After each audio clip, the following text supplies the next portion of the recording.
very much. And thank you for the introduction. And hi Bænir, velkomin til landsins.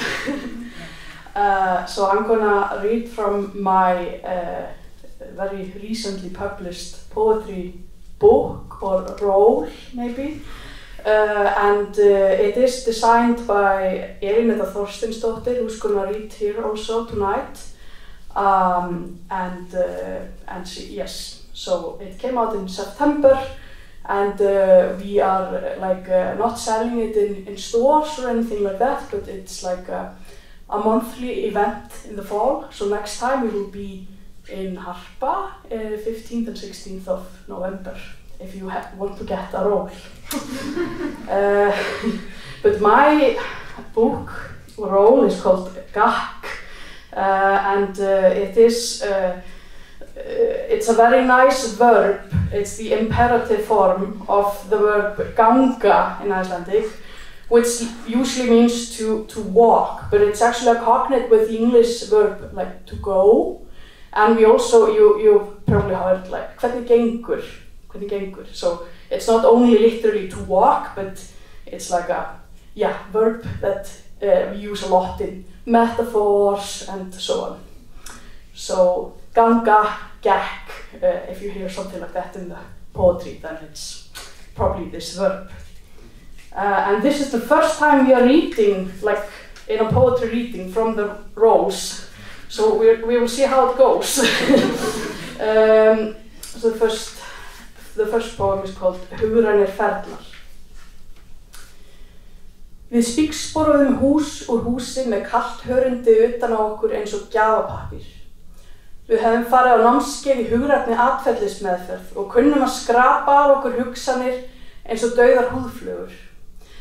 Við lærðum að tala með æðarnar þandar og hendurnar skjálfandi og vissum ekki að maginn væri brunnur. Við héldum að vitið væri hvergi nema efst í miðjunni. Þú horfir á mig aðeins að segja neitt. Þú las bók að þögnin trampi orðin. Þú kenndir höndunum að hætta að skjálfa, höfðin að hlusta ekki á magann, húðin að mynda þéttari hjúp utan litina, myrkrinu að svæfa skyndi ákvarðanir fremst og óttan aftast. Þú fæir sjálfkælandi postulínið, jafn óðum, og hlusta sigri hrósandi af þögnina sem þú bjóst til í maganum. Ég heyri 100 laglínur í einu, ég rekst á þig og bít í tunguna. Ég sá bíómynd vélmenni sem náði yfirráðum á jörðinni.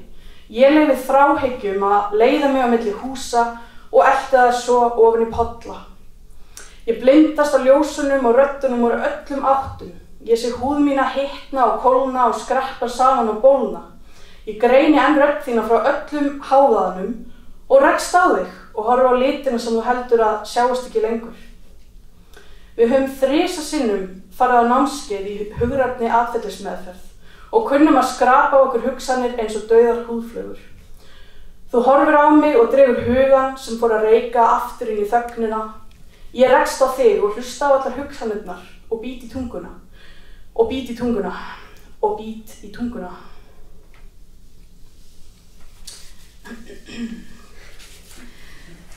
Menn og minkar.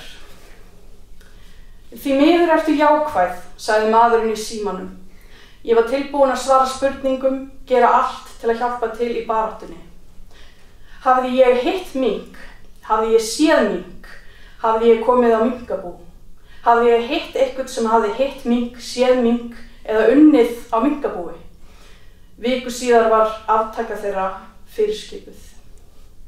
I think in English mink is mink, right? Minkur is, okay, so maybe you understood something. It was when I had COVID and I lived in Denmark and all the minks were being like traced, so they asked me like, have you seen a mink? Have you met a mink? Okay.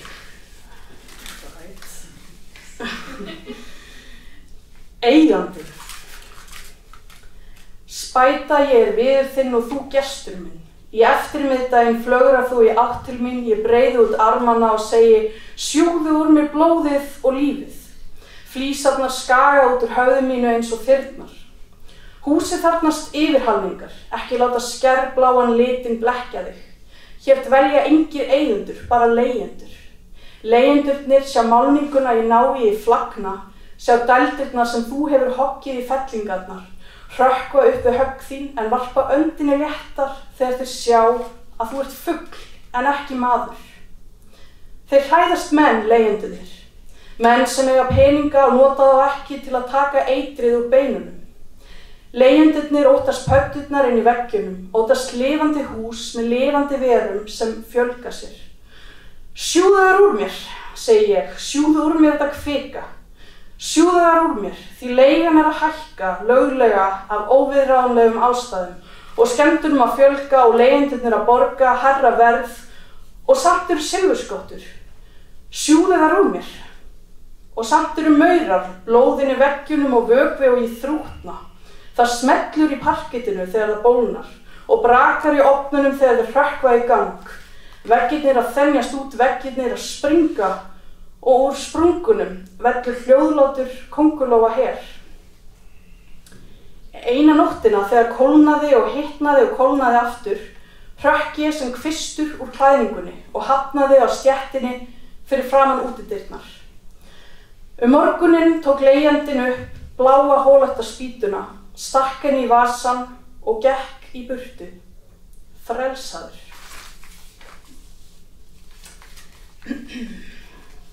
Landsmenn.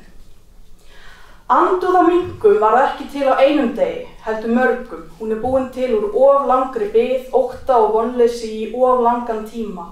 Smám saman mjúklega, hljóðlega, án þess að nokkur gæfi því gaum, teygði löggjöfin út anga sína eins og gróður sem óx hægar en augað nam, en ávallt í þágu landsmanna. Pabbi skaut minkinn og blóði vætlaði niður í jarðveginn undir húsinu.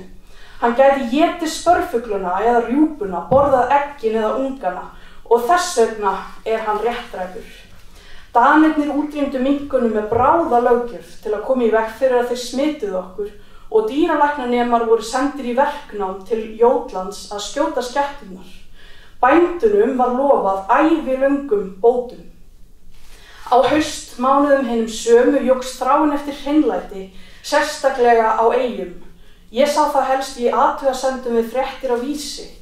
Ég klæddi mig í dökkt og vonaði að pöddurnar sæjust ekki trítla niður fótleggina. Ég keypti mér sólglerugu að það skyldi glitta í ormana innan við augum. Mér var hugsað til minksins þegar ég steig út úr vélinni í Leifsstöð. Minksins að horfa inn í hlaupið.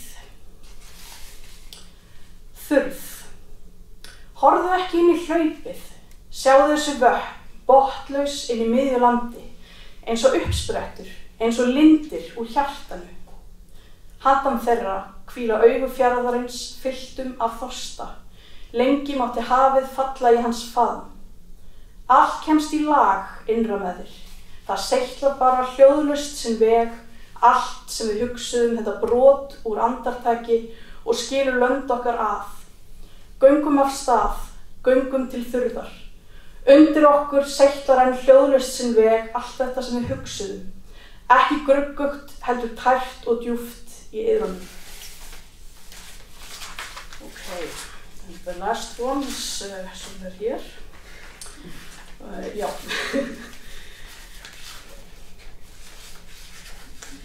Geitadraumar. Forystu fjallageit vappar hrjóstug fyrnindi. Krókbognar tær þrýstast fram í þvælt og úr sér gengið leður. Geitin spyr ekki að leikslokum, heldur tekur á rás þegar færi gefst. Æðir áfram, fylgir eðliskvötinni sem hún fékk í nesti. Löngu búin að gleyma hvers vegna hún lagði af stað. Löngu búin að týna förunautum sínum og fyrirgefa skuldunautum. Hana eru skrifaðar fréttir í blöðum. Hún er á undan flestum og virðist ætla að verða fyrst í mark. Langar þó ekki að sigra neinn nema sig sjálfa, hvíslar hún í auðmýkt sinni. En hvað skyldi geitin gera í frítíma sínum, spyr blaðamaður. Geitin á ekki til lausar stundir, en þegar spurningin dynur á hljóðhimnunni, sér hún fyrir sér straumþungt fljót sem ber hana af mildi og hlýju, niður í grænan þangadal. Þar sefur hún og þar dreymir hana geitadrauma. Thank you. And I should have made the introduction in the beginning, but you can go ahead. I'm just gonna try to roll it off. I think that's over there, sorry.